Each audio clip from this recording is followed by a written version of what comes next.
अथ श्रीमद्भगवद्गीता द्वितीयोऽध्यायः। संजय उवाच तं तथा कृपयाविष्टम् अश्रुपूर्णाकुलेक्षणं विषीदन्तमिदं वाक्यम् उवाच मधुसूदनः। श्रीभगवानुवाच कुतस्त्वाकशमलमिदं विषमे समुपस्थितम् अनार्यजुष्टमश्वर्ग्यं कीर्तिकरमर्जुन।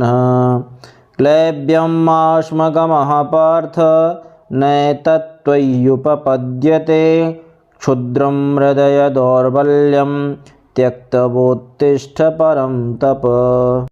अर्जुन उवाच कथं भीष्ममहं संख्ये द्रोणं च मधुसूदन इषुभिः प्रतियोत्स्यामि पूजार्हावरिसूदन।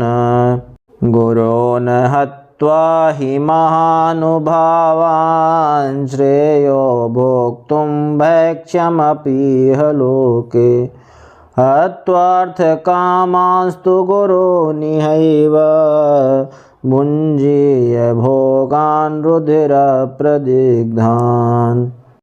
न चैतद्विद्मः कतरन्नो गरीयो यद्वा जयेम यदि वा नो जयेयुः। यानेव हत्वा न जिजीविषामस्तेव स्थिता प्रमुखे धार्तराष्ट्राः। कार्पण्यदोषोपहत स्वभावः पृच्छामि त्वां धर्मसम्मूढचेताः। यच्छ्रेयः स्यान्निश्चितं ब्रूहि तन्मे शिष्यस्तेऽहं साधिमां त्वां प्रपन्नम्। न हि प्रपश्यामि ममापनुद्यात् यच्छोकमुच्छोषणमिन्द्रियाणाम्। अवाप्य भूमावसपत्नमृद्धं राज्यं सुराणामपि चाधिपत्यम्। संजय उवाच एवमुक्त्वा ऋषिकेशं गुणाकेशः परं तप न योत्स्य इति गोविन्दम् उक्त्वा तूष्णीं बभूवः। तमुवाच ऋषिकेशः प्रहसन्निव भारत सेनयोरुभयोर्मध्ये विषीदन्तमिदं वचः। श्रीभगवानुवाच अशोच्यानन्वशोचस्त्वं प्रज्ञावादांश भाषसे गतासून् गतांशुश्च नानुशोचन्ति पंडिताः। न त्वेवाहं जातुनासं न त्वं नेमे जनाधिपाः न चैव न भविष्यामः सर्वे वयमतः परम्। देहिनोऽस्मिन्यथा देहे कौमारं यौवनं जरा तथा देहान्तरप्राप्तिर्धीरस्तत्र न मुह्यति। मात्रा स्पर्शास्तु कौन्तेय शीतोष्णसुखदुःखदाः आगमापायिनो नित्यांस्तान् तितिक्षस्व भारत। यं हि न व्यथयन्त्येते पुरुषं पुरुषर्षभ समदुःखसुखं धीरं यो मृतत्वाय कल्पते। नासतो विद्यते भावो नाभावो विद्यते सतः उभयोरपि द्रष्टुन्तस्त्वनयोस्तत्त्वदर्शिभिः। अविनाशि तु तद्विद्धि येन सर्वमिदं ततं विनाशमव्ययस्यास्य न कश्चित् कर्तुमर्हति।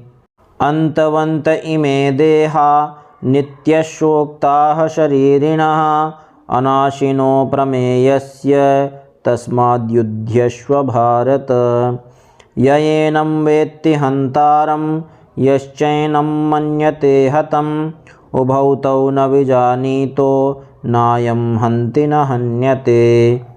न जायते म्रियते वा कदाचिन् नायं भूत्वा भविता वा न भूयः अजो नित्यः शाश्वतोऽयं पुराणो न हन्यते हन्यमाने शरीरे वेदाविनाशिनं नित्यं य एनमजमव्ययं कथं स पुरुषः पार्थ कं घातयति हन्तिकम् वासांसि जीर्णानि यथा विहाय नवानि गृह्णाति नरोपराणि तथा शरीराणि विहाय जीर्णान्यन्यानि संयाति नवानि देहि नैनं छिद्यन्ति शस्त्राणि नैनं दहति पावकः न चैनं क्लेदयन्त्यापो न शोषयति मारुतः अच्छेद्योऽयमदाह्योऽयं क्लेद्यो शोष्य एव च नित्यः सर्वगतः स्थाणुर्चलोऽयं सनातनः अव्यक्तोऽयमचिन्त्योऽयं विकार्योऽयमुच्यते तस्मादेवं विदित्वैनं नानुशोचितुमर्हसि अथ चैनं नित्यजातं नित्यं वा मन्यसे मृतं तथापि त्वं महाबाहो नैवं शोचितुमर्हसि जातस्य हि ध्रुवो मृत्युर्ध्रुवं जन्म मृतस्य च तस्मात् परिहार्येऽर्थे न त्वं शोचितुमर्हसि अव्यक्तादीनि भूतानि अव्यक्तमध्यानि भारत अव्यक्तनिधनान्येव तत्र का परिदेवना आश्चर्यवत् पश्यति कश्चिदेनम् आश्चर्यवद् वदति तथैव चान्यः आश्चर्यवच्चैनमन्यः शृणोति श्रुत्वाप्येनं वेद न चैव कश्चित् देहि नित्यमवध्योऽयं देहे सर्वस्य भारत तस्मात् सर्वाणि भूतानि न त्वं शोचितुमर्हसि स्वधर्ममपि चावेक्ष न विकम्पितुमर्हसि धर्म्याद्धियुद्धाच्छ्रेयोऽन्यक्षत्रियस्य न विद्यते यदृच्छया चोपपन्नं स्वर्गद्वारमपावृतं सुखिनः क्षत्रियाः पार्थ लभन्ते युद्धमीदृशम् अथ चेत्त्वमिमं धर्मं संग्रामं न करिष्यसि ततः स्वधर्मं कीर्तिं च हित्वा पापमवाप्स्यसि अकीर्तिं चापि भूतानि कथयिष्यन्ति ते व्ययां सम्भावितस्य चाकीर्तिर्मरणादतिरिच्यते भयाद्रणादुपरतं मस्यन्ते त्वां महारथाः येषां च त्वं बहुमतो भूत्वा यास्यसि लाघवम् अवाच्य वादांश्च बहून् वदिष्यन्ति तवाहिताः निन्दन्तस्तव सामर्थ्यं ततो दुःखतरं नु किं हतो वा प्राप्स्यसि स्वर्गं जित्वा वा भोक्ष्यसे महीं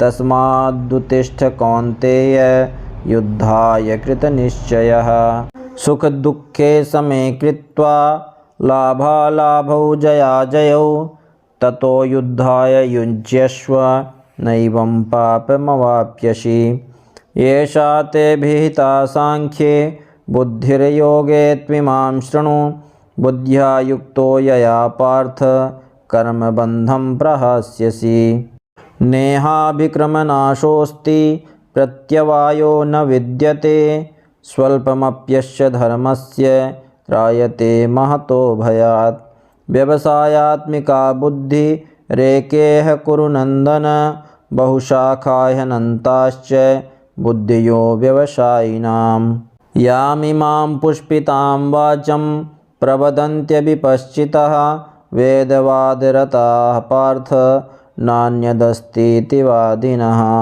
कामात्मानः स्वर्गपरा जन्मकर्मफलप्रदां क्रियाविशेषबहुलां भोगैश्वर्यगतिं प्रति भोगैश्वर्यप्रसक्तानां तयापहृतचेतसां व्यवसायात्मिका बुद्धिः समाधौ न विधीयते।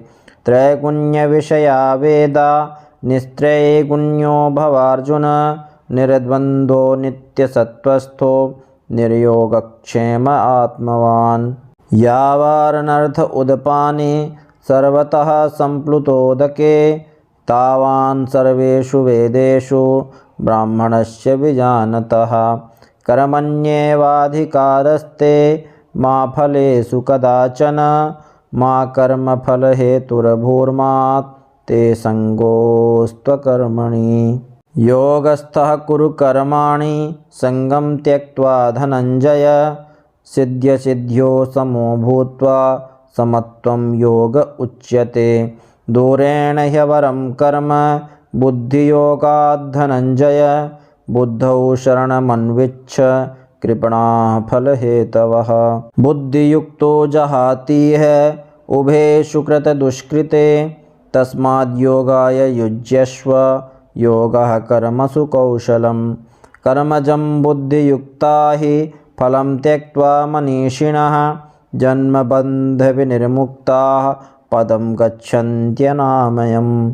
यदा ते मोहकलिलं बुद्धिर्व्यतितरिष्यति तदा गन्तासि निर्वेदं श्रोतव्यस्य श्रुतस्य च।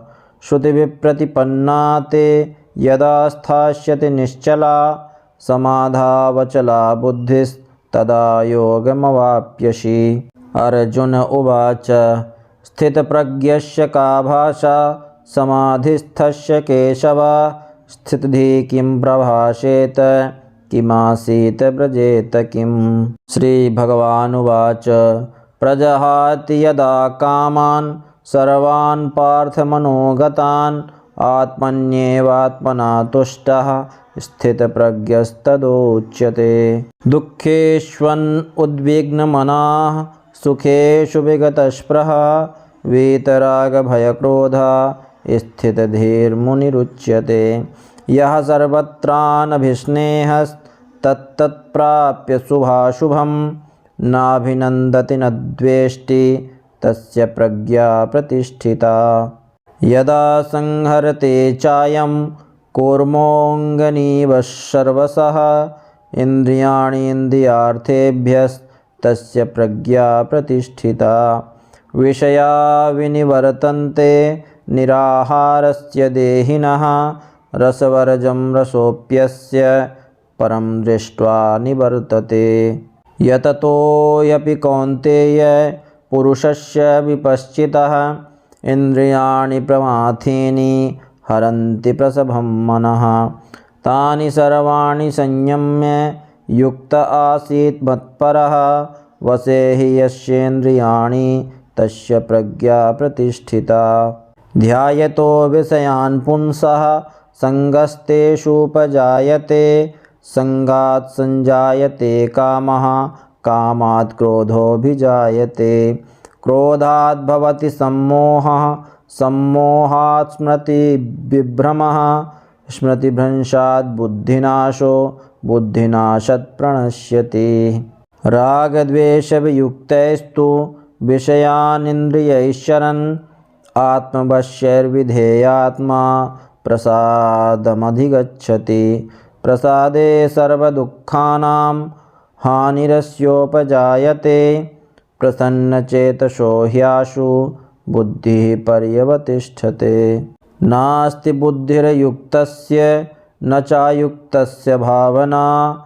न चाभावयतः शान्तिर्शान्तस्य कुतः सुखम्। इन्द्रियाणां हि चरतां यन्मनोनुविधीयते।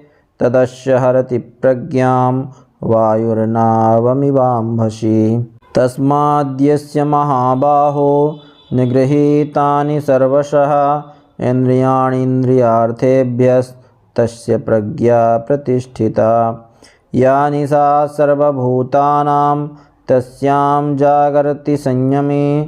यस्यां जागृति भूतानि सा निशा पश्यतो मुनेः। आपूर्यमाणम् अचलप्रतिष्ठं समुद्रमापः प्रविशन्ति यद्वत्। यद्वत् कामायं प्रविशन्ति सर्वे स शान्तिमाप्नोति न कामकामी।